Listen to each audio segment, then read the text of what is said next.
मेरा कुछ नहीं, ये तो ऐसा हुआ नहीं, बस बीच बीच में तो बोले ना दिल सा। और फिर हुआ लास्ट में हाँ, लास्ट में तो फिर तो शादी।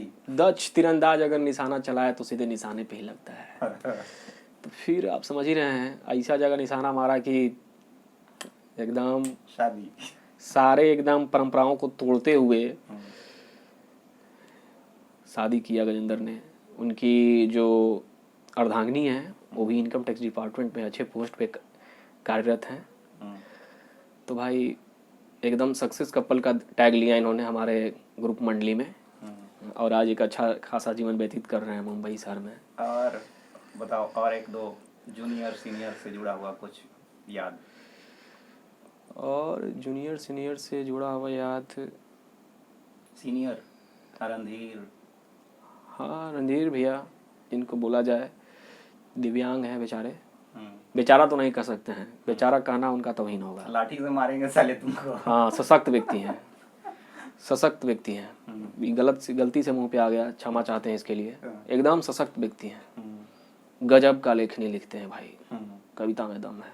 अभी सरकारी टीचर हैं प्राइमरी विद्यालय में। हाँ।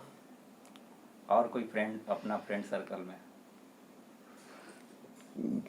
और कॉलेज अति स्कूल हाई स्कूल के टाइम का? और तो बड़ी सारे हैं, स्मरण में तो ज़्यादा तक प्रभाव किसी का नहीं आ पा रहा है। कि मतलब देखा जाए तो यही जो मित्र लोग थे इन्हीं का मतलब ज़्यादा प्रभाव है आसपास, जो अभी तक जुड़े हुए हैं। और ऐसे बहुत सारे थे तो याद करना मुश्किल है, क्योंकि भाई अब 10 साल हो गए हैं मैट्रिक पास किए हुए, है ना। टीचर्स के बारे में? टीचर जो भी थे अपने आप में श्रेष्ठ थे। सबसे फेवरेट टीचर? मेरे तो सबसे favourite teacher Baldev Mishra, Vinay sir, Ramjeet sir, TP sir, हमारे पितामह। बड़ा सौभाग्य है। टीपी सर अभी जिंदा है? नहीं, वो उनका सौभाग्य, मतलब वो डिमाइस हो गया उनका, वो चले गए बेचारे। और अभिमन्यु सर, और हमारे सबके चहेते प्रिंसिपल संजय सर। और जो अभी प्राचार्य हैं? अभी शायद प्राचार्य विनय सर हैं। हाँ, तो विनय सर के बारे में बताओ। विनय सर देखा जाए तो एकदम शिक्षक उनको कहना उचित नहीं होगा, वो शिक्षक तो थे ही, वो दोस्त भी थे, अभिभावक भी थे। और देखने पे देखा जाए तो एक समय में वो क्रिटिक भी थे, और पीटते भी बड़ा दबा के थे। मतलब सब कुछ थे वो सारे जो भी मतलब एक विद्यार्थी को गाइड करने वाला मतलब जो पद होते हैं वो सारे गुण उनमें निहित था। हर क्षेत्र में वो पारंगत थे। जब दोस्त बनना रहता दोस्त बन जाते हैं, जब अभिभावक बनना रहता अभिभावक बन जाते हैं, जब अध्यापक बनना रहता अध्यापक बन जाते हैं। रामजीत सर? रामजीत सर, जब आप रामजीत सर के बारे में एक शब्द, जैसे महीने में आप रसोई गैस सिलेंडर लाते हैं, खाली हो जाता है, तो ऐसे विद्यार्थी भी सूख जाता है, तो उसमें हवा भरने का वो काम करते थे। अच्छा। Motivational speaker. जब बोलते थे तो ऐसा लगता था कि अब एकदम म्यान से खड़ग निकालिए और एकदम लहराते हुए एकदम युद्ध मैदान में उतर जाइए कि आज एकदम चीड़े फाड़ देना है। वो थे रामजीत सर। सोशल साइंस पढ़ाते थे, लेकिन पढ़ाते नहीं थे, फिल्म चलाते थे। एकदम आँख के सामने सारी घटनाओं को बताना। टीचर नहीं थे वो, विद्यार्थी थे। सारा प्रश्न जिह्वा पे था, सारी घटनाएं जिह्वा पे थी। जब वो मतलब वर्णन करते थे तो ऐसा लगता था कि आज मतलब मूवी चल रहा है तो आज टीपू सुल्तान का मूवी चल रहा है, आज अकबर का मूवी लगा हुआ है, कल जहांगीर का चला था। तो ऐसे उनका मतलब क्लास रहता था। हाँ, बड़ा जब पढ़ाते तो बड़ा सख्त थे। बलदेव मिश्र? आहा, इनका नाम है बलदेव मिश्र, मत कीजिए। कद काठी छोटा था, बाल देव सही में थे, लेकिन ऑलराउंडर। साइंस में आए तो आर्किमिडीज और क्या बोलते हैं ई बराबर MC स्क्वायर जो दिए हुए हैं आइंस्टीन। आइंस्टीन, मतलब पढ़ाते तो एकदम लगता कि इनको एकदम अपने पास बैठाए हुए हैं, अच्छा। है ना। संस्कृत पढ़ाते तो लग रहा है कि वाल्मीकि और तुलसीदास से बतिया रहे हैं। और हिंदी में तो कहना ही नहीं है।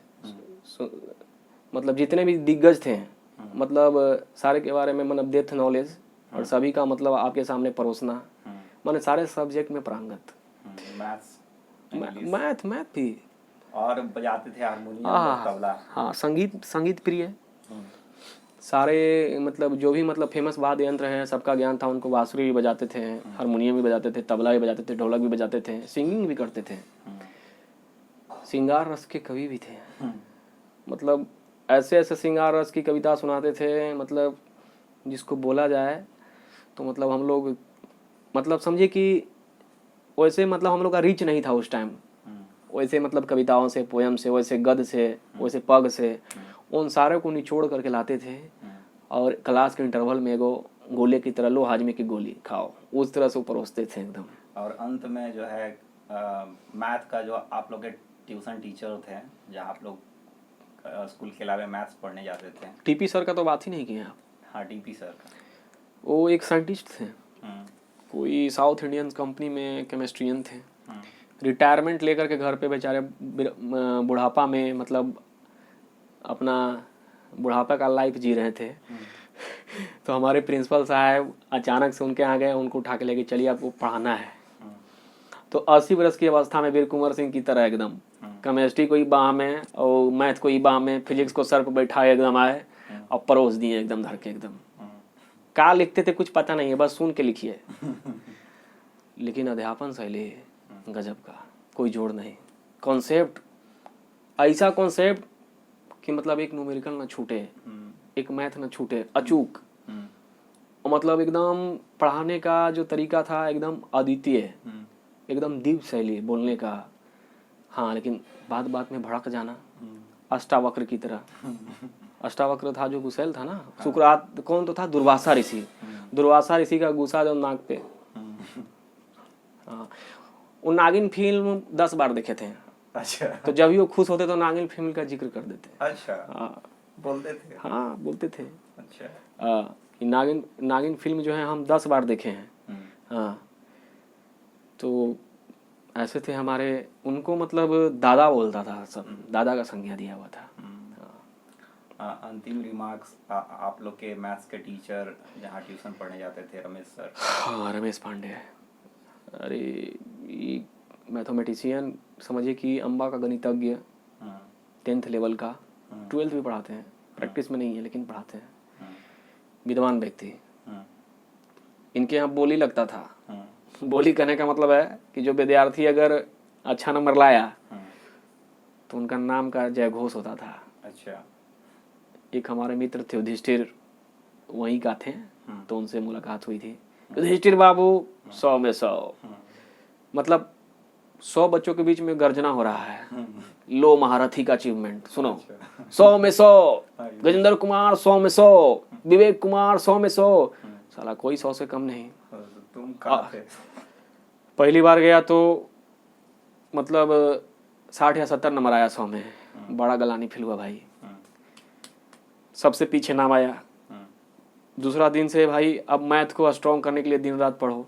अब 100 में 100 लाना है ना भाई। 100 से नीचे तो कोई संख्या नहीं था वहाँ।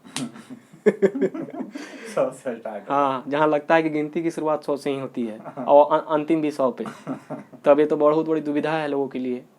अब तो भाई दिन रात पढ़िए। तो वहाँ पे मतलब एक अलग लेवल का कंपटीशन था। जो अम्बा के सारे मेधावी विद्यार्थी थे सभी का वहाँ पे जमावड़ा था और उन 100 में ही 100 में फाइट करना है। अब 100 में सबसे पहले के जाकर बना के दिखाई, इसका कंपटीशन था। आएगा तो सबका 100 ही हमको पता है, लेकिन कौन पहले दिखाया अब इसका कंपटीशन था। तो एक मतलब अलग लेवल का मतलब वहाँ पे प्रतियोगी मंच था विद्यार्थियों के बीच में। और हमारे जो द्रोण थे वो रमेश पांडे, तर्कस से कब कौन बाण निकाले पता नहीं, कब इस्तेमाल कर दिए पता नहीं, नाना प्रकार के ट्रिक फार्मूले, सारे जिह्वे पे मैथ। कौन हो रही नंबर आओ, इतना आंसर हो जो। तो कभी कभी जो न्यू विद्यार्थी थे कैसे इतना आंसर है, तो लाओ तो उन्हें देख रहे हैं और इन्हें बना के भी दे दिए जो हो गए लोग आया बाप। तीसरी आंख भी है का, सब एकदम आत्मसात किया हुआ है। मैंने ऐसा था उनका, उनको दोनों हाथ चलता था, एक बार तो दोनों हाथ से देखने की बना रहे हैं। अच्छा। क्योंकि गजब प्रतिभा है भाई। हाँ, उन ऐसा वो पान चबाते थे तो कभी कभी ऐसा हमको महसूस होता था कि कहीं पान चबाने से इनकी मैथ की स्पीड पकड़ती है, और सच्चाई था। जिस दिन वो पान नहीं खाते थे उनका मैथ स्लो हो जाता था। पान खाता था और पान का डायरेक्ट कनेक्शन उनका मस्तिष्क था, सेरेब्रम जो सबसे इंपॉर्टेंट भाग होता है, उससे उनका कनेक्शन था। एकदम धनाधड़ एकदम मैच चला रहे हैं दोनों हाथ से, क्योंकि गजब का एकदम विद्वान व्यक्ति थे रमेश पांडे। तो ये है याद है। हाँ चलिए फिर कभी बात करेंगे हाई स्कूल डेज के बारे में। चलिए, धन्यवाद।